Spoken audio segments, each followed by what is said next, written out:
Hvala vam gospodine potpredsjedniče. Pa evo nisam mislio diskutovati o ovom jako kratkom zakonskom rješenju, odnosno dopuni Zakona o tržištu hartija od vrijednosti, ali obzirom da se odužila rasprava, obzirom da smo čuli niz netačnosti, nelogičnosti, nekorektnosti od strane određenih narodnih poslanika, kao što smo čuli i određene korektnosti kada je u pitanju samo zakonsko rješenje od strane također drugih određenih narodnih poslanika, radi javnosti ću ja reći samo u čemu je izmjena u suštini ovoga Zakona o tržištu hartija od vrijednosti. Kaže, javna ponuda akcija emitenta može da se završi prije isteka roka za upis i uplatu i u slučaju kada su vlasnici akcija ovog emitenta koristeći pravo preče kupovine upisali i uplatili akcije nove emisije najmanje u procentu propisanom za uspješnost emisije u skladu sa stavom 1 ovoga člana. Znači, ovo govorim radi javnosti da vidi i da osjeti javnost zbog čega smo mi imali određene potrebe da mi nešto diskreditujemo neke razvojne projekte u Republici Srpskoj, kojih je na sreću u ovom momentu najviše od postojanja Republike Srpske. Ja vam nekada govorio, evo neko je povezao ulaganja u energetski sektor sa izmjenama i dopunama ovoga zakona. Ja sam nekada ovdje govorio, čini mi se prije par mjeseci, da smo jedina vlada, ne u regionu, nego u Europi, koja u ovom momentu ima 430 megavata instalisanih u obnovljivoj energiji. To, gospodo, nema ni Njemačka, nema ni Francuska. Recite mi ko ima to. Zašto to napadate? Zbog čega ste, gospodo, protiv toga? To je sticajem okolnosti, obzirom na ono što nam je Bog dao, obzirom na prirodu. Najviše dole u regiji Hercegovine. I to upravo pojedinci iz Hercegovine najviše napadaju. Zamislite apsurda. Recite javno, jasno da ste protiv. Zašto ste protiv? Da imate cilj da srušite nas politički, samo to, a da ste protiv interesa građana. Jer ste se dokazali da se, gospodo, ne borite za interese građana. A kad ste se dokazali? Pogledajte predamnom slučajno. 2000. godina, ko je bio predsjednik vlade i ko je vladao 2000. godine? Minus 187 miliona 744 hiljade mješoviti holding Elektroprivreda Republike Srpske. Završni račun. 2001. minus 133,968 miliona. 2002. minus 116,326 i tako dalje i tako dalje. A pogledajte situaciju kakva je bila sa distributivnim gubicima. 27,12, 26,51, 25, 24 i tako dalje. Znači, gospodo, preko 100 miliona ste imali gubitaka. Doveli ste Elektroprivredu u situaciju da ne može isplatiti ni 11 plata. Znamo kakva je tada situacija bila. Jasno nam je. A gledajte šta ste radili sa električnom energijom. 1/4 električne energije, gospodo, od ukupne proizvodnje se gubila na mreži. Šta je to? Što bi rekao gospodin Stanić, to je bila klasična krađa. Klasična krađa, to se i zove. Evo, ne postoji ekonomski drugi termin, ovaj ljepši termin distributivni gubici je jednako da bi narod znao da je to klasična krađa. U ovom svom procesu oko Zakona o tržištu hartija od vrijednosti, naravno da je najmanje govorio o njemu, istakao se gospodin Krunić, koji je trebao samo da pohvali preduzeće Hidroelektrane na Trebišnjici, koji je u ovom momentu, da kažem, najveći stup razvoja Hercegovine. Najviše ulaže u Hercegovinu, on kaže nemamo gume, nemamo gorivo. Pogledajte, gospodo, molim vas, kad odete u Hercegovinu, ja vas pozivam da dođete i na otvaranje vrlo skoro zatvorenog bazena koji je najljepši u regiji. Evo, rekao je, bio je nedavno gospodin Savić iz Srbije i rekao je samo svaka vam čast, gospodo, da je ovo Republika Srpska napravila, ne Hercegovina, ne HEP, ne Elektroprivreda. Dođite da vidite uređenje obala i šetališta, dođite da vidite sistem za navodnjavanje od 3 miliona, vodosnadbijevanje, vrelo oko, grad Trebinje ne može ostati bukvalno bez vodosnadbijevanja. Most od 10,5 miliona.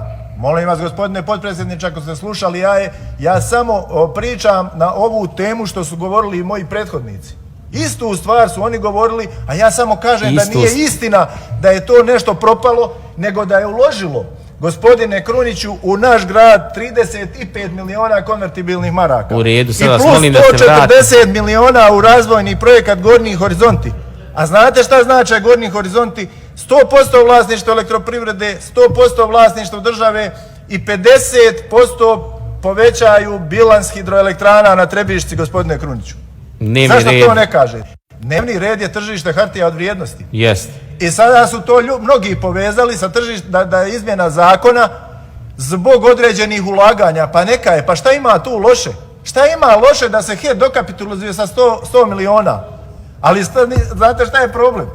Problem je njihova tvrdnja svih ovih godina da je elektroprivreda propala, da elektroprivreda nema te pare. Pa pustite gospodo, vidite kad se završi aukcija, pogledajte ko će uplatiti, otkud pare, ali morate onda reći građanima što ste ih svo vrijeme lagali. Zbog čega ta potreba? Pa ja ne mogu shvatiti zbog čega potreba, gospodine Kruniću, vi ste učestvovali u privatizaciji Neimarstva i Metalca. Je li to sad naknadna pamet? Gospodine Tamindžija, kad je u pitanju... mislim stvarno, već 6 minuta govorite mimo dnevnog reda. Pazite, potpredsjedniče. Ja sam vas upozorio na dnevni red. Uzmite stenogram mojih prethodnika. Isto sam ih upozorio. Uzmite stenogram gospodina Krunića, uzmite moj. Ja se nikad neću javiti više, nikada za ovom govornicom, ako budem ja odstupao više od dnevnog reda nego što on. Ja sam upozorio sam i ostale govornike. Ostali govornici su poslušali moju opasku kritiku, upozorenje i nastavili govoriti na tačku dnevnog reda. To molim i vas da se vratite na dnevni red ukoliko želite, ukoliko ne želite. Naravno da ovaj zakon ni na koji način, nemojte da padnemo pod utjecaj malih akcionara. Oni ni na koji način nisu ugroženi. I njima je omogućeno pravo preče kupnje. Također ovdje smo mogli da čujemo i razne druge opaske. A govorio sam, gospodine potpredsjedniče, ne možete vi govoriti o ovome zakonu, a da se ne osvrnete na neke, da kažem, političke izjave koje su se bile u prošlosti posljednjih dana. Kada se sastane Bakir i Plenković u Dubrovniku, naravno da naša opozicija, vrli opozicionari određeni, počnu da pričaju o privatizaciji HEP-a. Gospodine Tamindžija, molim vas, ne molim vas više, upozoravam vas, znači dalje se dnevnog reda, dobite opomenu. Gospodine potpredsjedniče, pod utjecajem opozicije, evo. Jesam, pod utjecajem sam i zato vam kažem, upozoravam vas da se vratite tačku dnevnog reda. Upozorio sam i gospodina Tubina i gospođu Trijević, svi koji su govorili mimo dnevnog reda. Pa cijela javnost zna da je ovo bio dnevni red. Jel cijela javnost zna od jutros koji je gledao skupštinu da je ovo bio dnevni red? Kako zna javnost, nije niko o tom govorio. Tako da nemojte. Kako nije niko o tome govorio? Pa gdje ste vi bili, ja ne znam. Vodio je Čubrilović skupštinu. A gospodine Tamindžija, nije na dnevnom redu bazen u Trebinju. Tako da vas molim, znači, ili se vratite dnevnom redu, ću vam izreći opomenu. Je li bio na dnevnom redu gume i nafta? I da su propale hidroelektrane? Hoćete se govoriti na dnevni red ili ako ne želite? Jel to bio dnevni red? Ne možete sa mnom raspravljati. Hoćete li govoriti na dnevni red ili nećete? Dopuna zakona o tržištu hartija od vrijednosti je između ostaloga vjerovatno došla na dnevni red, kažem, iz razloga određenih špekulacija. I trebamo tražiti krivicu kod određenih ljudi i trebaju da se opravdaju pred javnosti Republike Srpske zašto su oni insistirali da mi moramo, da kažem, u sklopu i špekulacije da će se tobož na privatizaciji, odnosno na nekoj aukciji pojaviti neke federalna vlada ili bilo ko drugi. Pa da i mi nešto onemogućavamo. Oni koji se razumiju u tržište hartija od vrijednosti, ja nisam ekonomista, ali znaju da svak od nas ovdje u Narodnoj skupštini, svaki građanin Republike Srpske danas može da kupi akcije, jel tako, bilo koga preduzeća na berzi. Tako i Elektroprivreda Federacije ili Vlada Federacije ili bilo ko na tržištu hartija od vrijednosti može da kupi određene akcije. Jel tako, gospodine potpredsjedniče? Vi ste advokat, vi to odlično znate.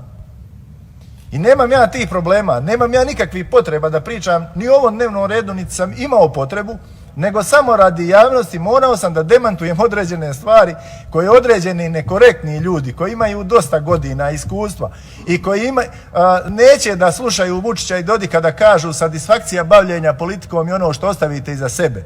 Evo ja vam još jednom kažem, naučite nešto od tih ljudi, gospodine Kruniću. Satisfakcija bavljenja politikom je samo ona da ono što iza sebe ostavite kad se okrenete, a jes me briga da li me smijenili danas, sutra, dali mi podršku, ne dali. Hvala vam.